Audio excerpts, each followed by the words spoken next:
புரட்சித் தலைவர் அவர்களுக்கும் அம்மா அவர்களுக்கும் அவர் தேர்தல் வியூக வகுப்பதிலும் சரி பரப்புரை திட்டமிடலும் சரி அவரோட பங்களிப்பு ரொம்ப அதிகம். அது உங்களுக்கே தெரியும். அந்த அரசியல் அனுபவம் தமிழக வெற்றி கழகத்துக்கு வரப்ப அது உண்மையிலுமே ஒரு பெரிய எங்களுக்கு ஒரு பலமா இருக்கும்.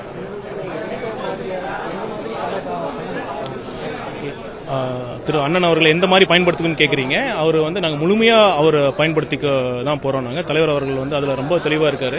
நாங்கள் ஏற்கனவே சொன்ன மாதிரி தமிழக வெற்றி கழகம் ஒரு ஜனநாயக அமைப்பு. இங்கே எல்லாருமே ஒரு டீம் ஒர்க்காக தான் வேலை செய்ய போகிறோம். அண்ணன் அவரோட இன்புட்ஸ், கைடன்ஸ், அந்த மென்டர்ஷிப் எல்லாமே எங்களுக்கு பயன்படும். அவரோட அதிகாரப்பூர்வ அறிவிப்பு இந்த மாலைக்குள்ளே வரும். அது பற்றி அறிவிப்பும் கொஞ்சம் பொறுத்துருங்க. அது விரைவில் வரும். தேங்க்யூ. அது